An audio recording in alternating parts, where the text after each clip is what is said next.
the TCP/IP protocol suite. So the layers in the TCP/IP protocol suite, they do not exactly match with the ISO OSI model.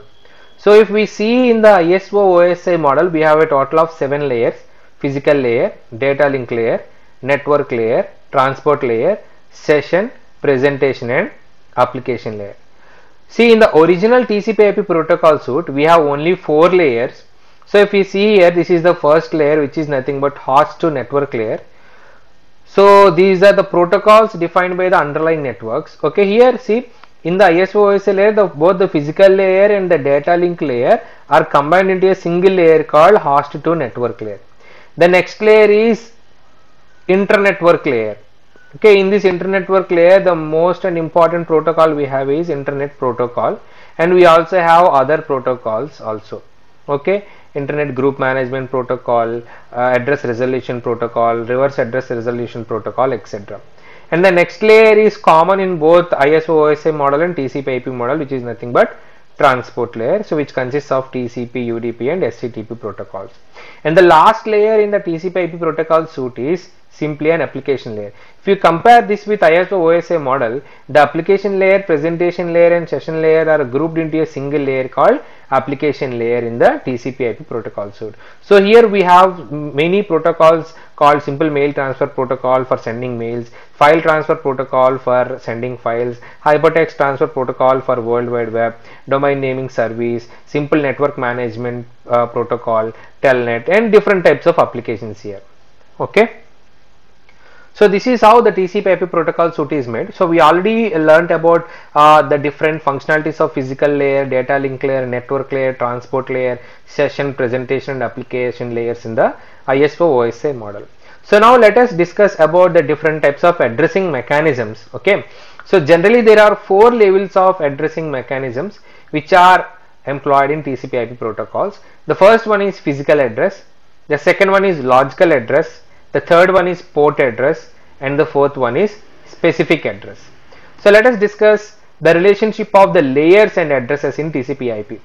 In the physical layer, we will be using the physical addresses. That is, in the physical layer and data link layer, we will be using the physical addresses.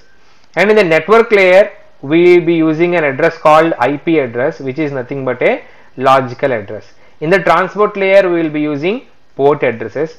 And in the application layer, we will be using the specific addresses. So now we will see how we are going to represent physical address, logical address, port address and specific addresses. The first one is physical address. The physical address is also known as the link address. It is the address of the nodes defined by the LAN or WAN. If you see here, these are the physical devices we have. Each and every device is having its own address. So this is the 10 is the address of this particular sender. This is the address, 28 is the address of this node, 53 is the address of this node, and 87 is the address of this node, which is a receiver. So these physical addresses are included in the frames used by the data link layer. So this is the lowest level of addresses. As you see, the physical address is the lowest level of addressing mechanism used. So now let us see how this physical layer communication is done. Okay, so if you see here, we have a sender with an address called 10.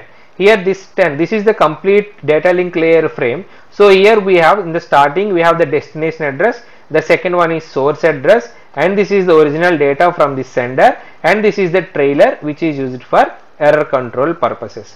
So whenever the sender sends the data with the destination address as 87 and source address as 10, now these are connected in a bus topology in this given LAN. Okay, so now whenever it drops the frame onto this particular line, the frame will be transported in both the ends, that is on the left side and the right side.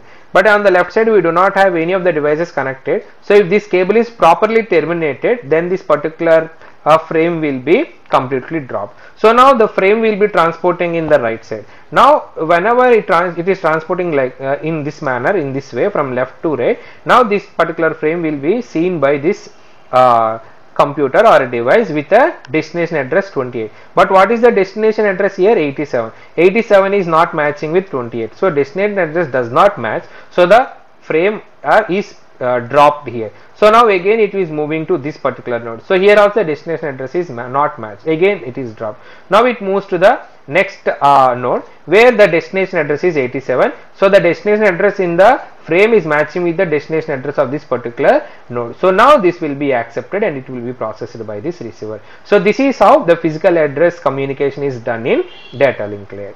So we'll see how the physical address is represented. So most local area networks use a physical address of 48-bit or 6-byte physical address. So it can also be written as 12 hexadecimal digits. Okay, so every byte is consisting of 2 hexadecimals. So these are 2 hexadecimal, 2. So total we have 1 2 3 4 5 6 representation, that is 12 hexadecimal digits. Okay, so now this physical address is a 12 hexadecimal digits physical address. So this is all about the physical address. Next, coming to the logical address. The second category of address is logical addresses. So logical addresses are necessary for universal communication that are independent of underlying physical networks. As I already told, if the computers are connected in the same network, then there is no need of any logical addresses or IP address. But the scenario is not like that, because the computers can be connected in different networks. So for that reason, we need another type of address called logical address or IP address. So physical addresses are not adequate in an inter-network environment where different networks can have different types of address formats. That is, one network, if it is here, it can have one type of addressing format. If there is another network, it can have another type of addressing format. So in order to avoid problems between them, we need an addressing mechanism called logical addressing mechanism. So a universal addressing system is needed in which each host can be identified uniquely. So in the complete universe, all the nodes which are connected to the networks, there is a need for us to uniquely identify a given computer or a given node in a given network. So for that reason, we will be using an address called logical address. So we will see an example here. So how we are going to address the problem, how we are going to address the logical addressing mechanism. So here let us see how the data is being transmitted from one node which is connected in one network to the other node which is connected in the different network. So here we will use the concept of logical addressing. If you observe here, so the logical address of this device is A and the physical address of this device is 10. So here also, here the logical address is F and physical address is 20 for router 1 for this particular interface, and for this particular interface the logical address is T and the physical address is 99. It is generally represented, but generally the physical address and logical addresses are in numbers only. Okay, for better understanding we have represented here. Okay, so now the data is given from the upper layers to the network layer, where in the network layer a header is added, where the header contains the logical address of the sender and the receiver. So what is the logical address of the sender is A and the logical address of the receiver is P. So this is the receiver now. So the logical address of this receiver is P here and the physical address of this receiver is 95.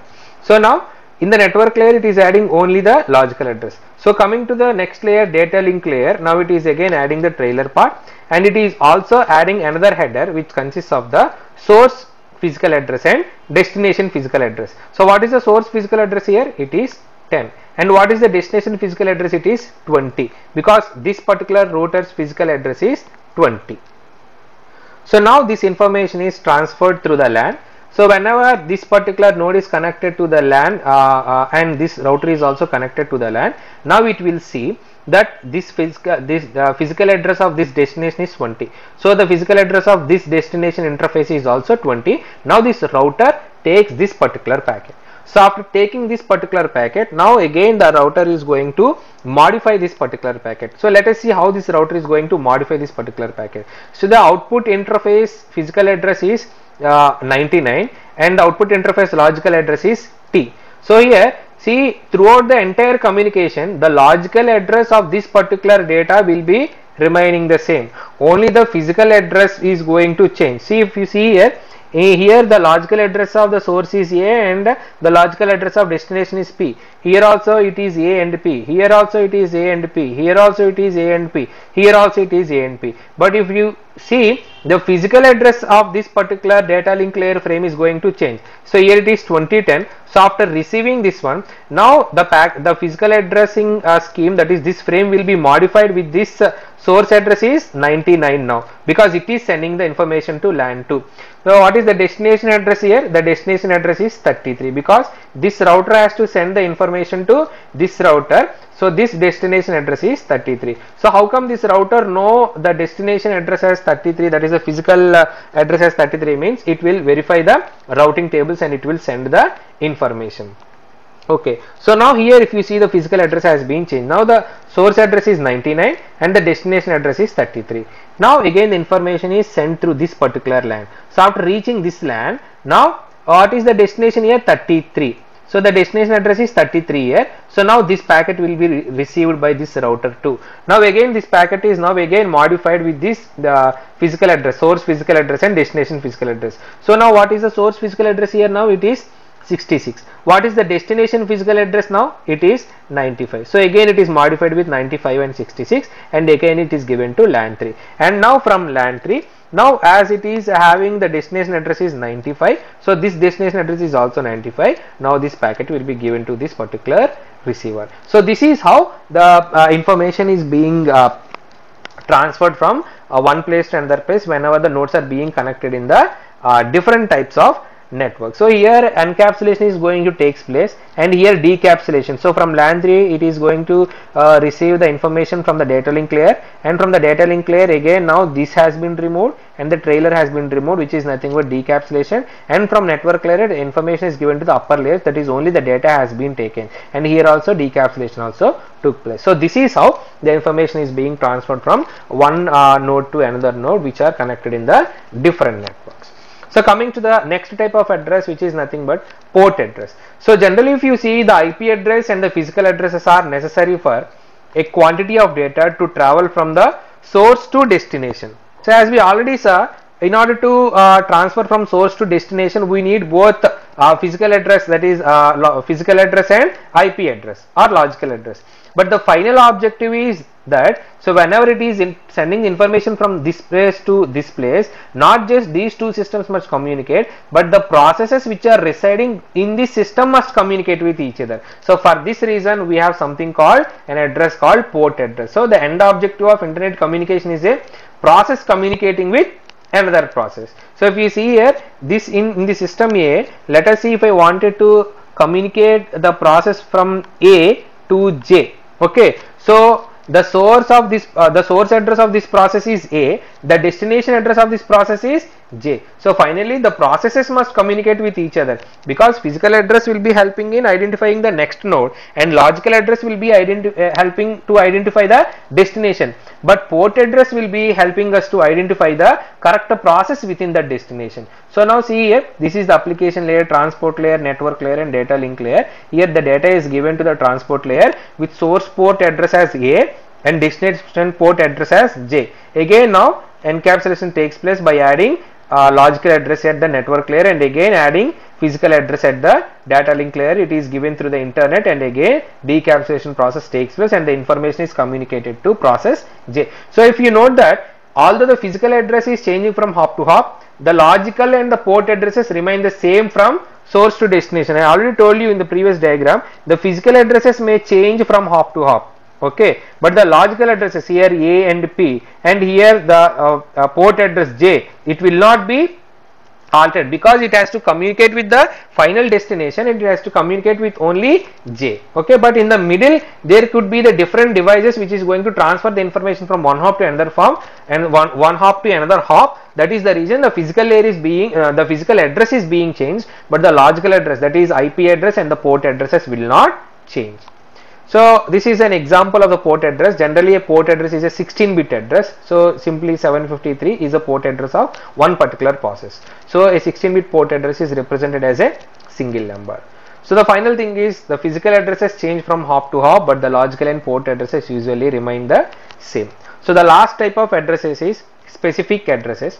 So specific address is nothing but, so some applications have user friendly addresses which are designed for specific addresses. Let us say some xyz at the rate of abc.edu.in, which is used to send email to a particular specific person, or we have some URLs, that is www.xyz.com, where it is going to send redirect us to that particular website. Okay, so this is all about the specific address. So I hope we have got a clear idea about what are the different types of addresses we have, that is the physical addresses, logical addresses, port addresses, and specific addresses.